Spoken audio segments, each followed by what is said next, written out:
Okay. A memento to Eggwars. Fuck. A memento. How the fuck do I spell memento? Does memento even work in this context? An object kept as a reminder of a person or event.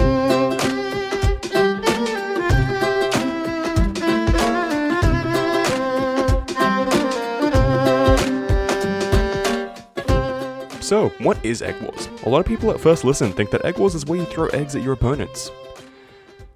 No, that's not what Eggwars is about.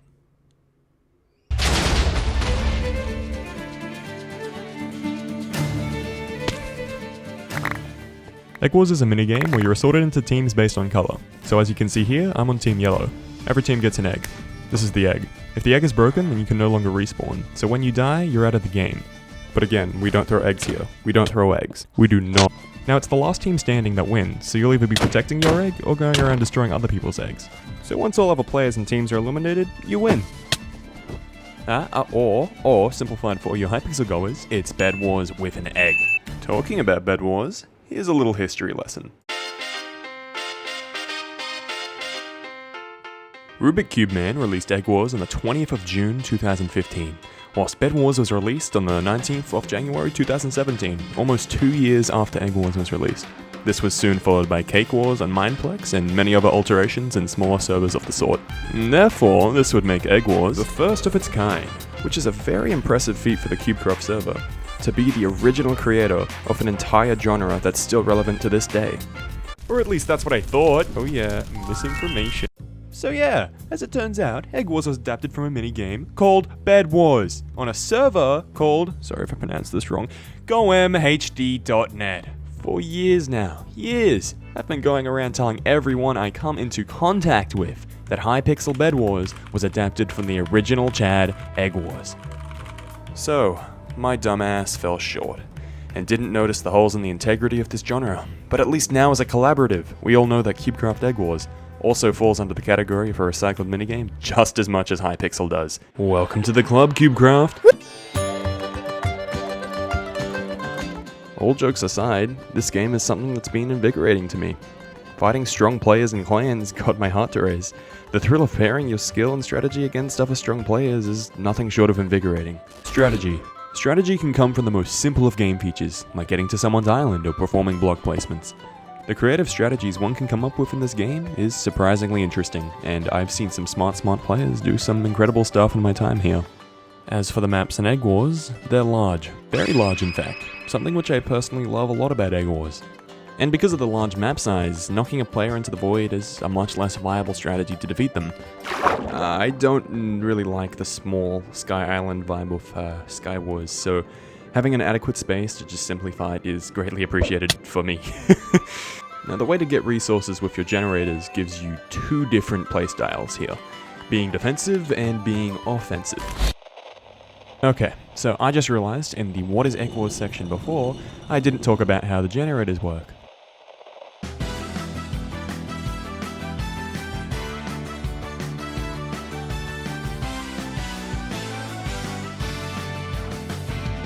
There are 4 types of generators in Egg Wars: Iron, Gold, Diamond, and Emerald. You can spend these resources as currency at the shop. Iron will buy you the most common items, Gold better items, and so on until you reach Diamond. And I know what you're thinking. Wait a minute, you forgot about Emerald. Shush. Nobody uses Emeralds anymore. It's a delusion. You're in a simulation. Nobody uses that shit. Alright? It's okay. We can get you the help you need. We just want to see you happy. Diamond generators on your home island are always broken, so the only way to really get diamonds is to go to the center of the map and steal them from the generators there. And finally, with that quick explanation out of the way, we can now go see how your use of generators affects your playstyle, particularly in either being a defensive or an offensive player. Playing defensively is probably one of the most boring playstyles you can play after a while. You just have to collect 5 diamonds from the middle, run home, and live a retired life of upgrading your island. The repetitive playstyle. Now getting to the meat and potatoes, we have the more interesting playstyle, the one that I play, the one that I like, the one that I think is better. Offensively. And there's no better way to explain an offensive playstyle than this.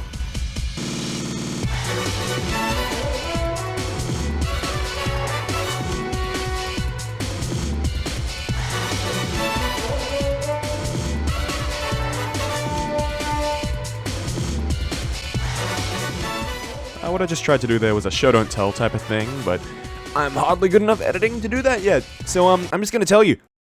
My 3 favorite aspects of playing offensively are parkour, strategy, and PvP.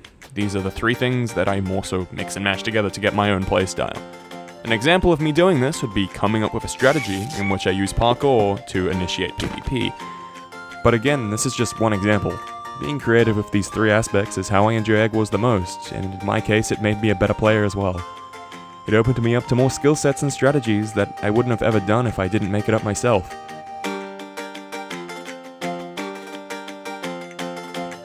PvP, or player versus player, is the part of Eggwars I was most passionate about. Starting out from not knowing the new cooldown system on solo Eggwars to confidently fighting numerous players on a team was a transition that took many months to accomplish.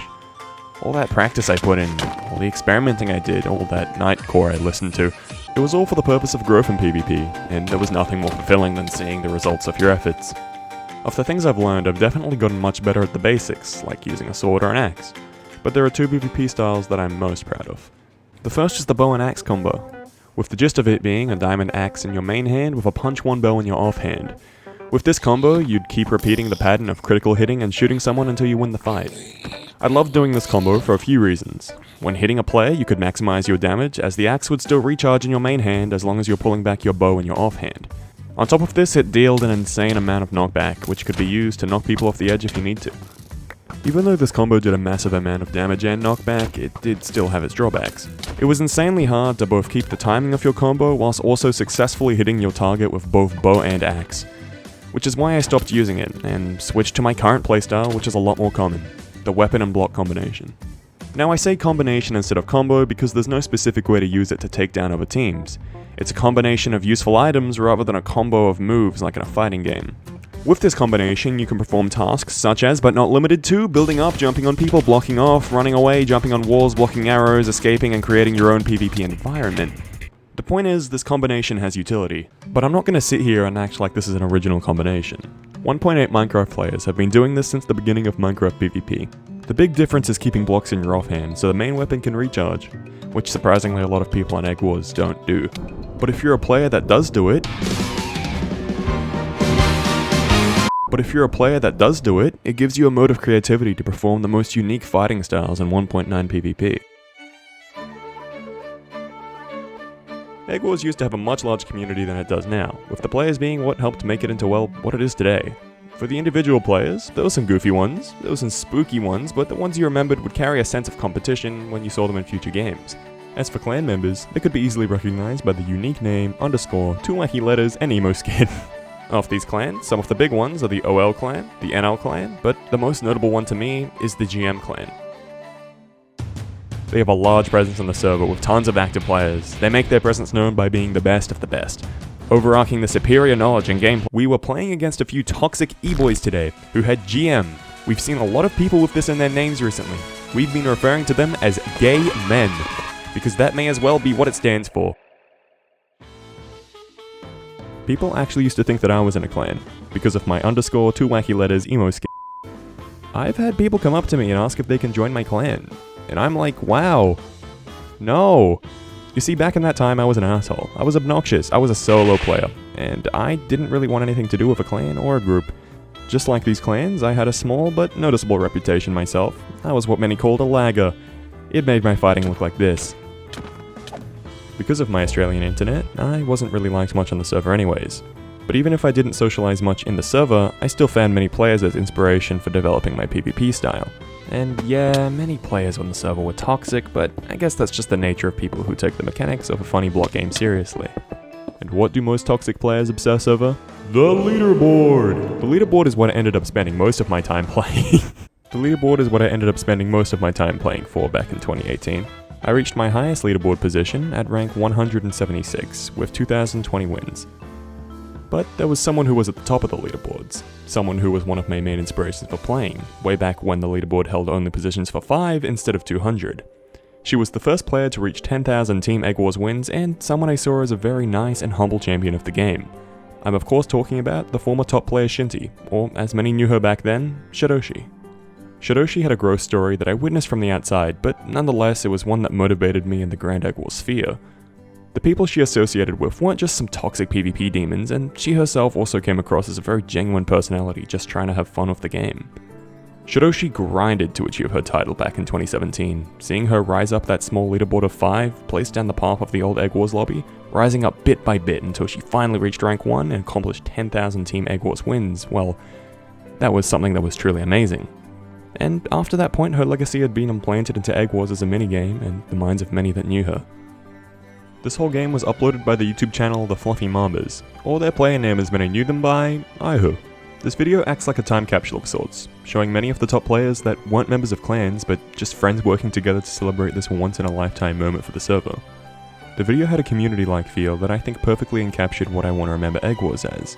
And yeah, looking back at these familiar faces, I kinda wish younger me stopped trying to feel cool and just played Team Eggwars as it was designed to be played, with a team. Not distancing myself from people for some type of self-validation of in-game strength, not trying to push past my bad reputation as a toxic lagger with bad ping, and not trying to make friends with many of the amazing people I've met throughout this game. But regardless, that sense of competition and the feel of a great fight in the old state of Eggwars will never leave my mind or be forgotten. Nowadays, some of these players still remain influential to the server, with former Shadoshi, now Shinty, currently at rank 10, former Maitzati, now Mao, at rank 20, and Ihu, the 10,000 wins video uploader, at rank 22. It's nice to see that CubeCraft Eggwars still retains a lot of the former charm it once had, but in all honesty, the game has changed, and so has its player base. Looking back at an old cherished game feels nice, but it's always hard to accept that it'll probably never be the same as it once was. But as things change, all you can really do is remember. Remember the fights, the maps, the community, the players, but most of all, remember that feeling of excitement which got you there playing the game in the first place. So, I think that's exactly what I'll do. With that said, this has been a memento to Eggwars. Adios, CubeCraft.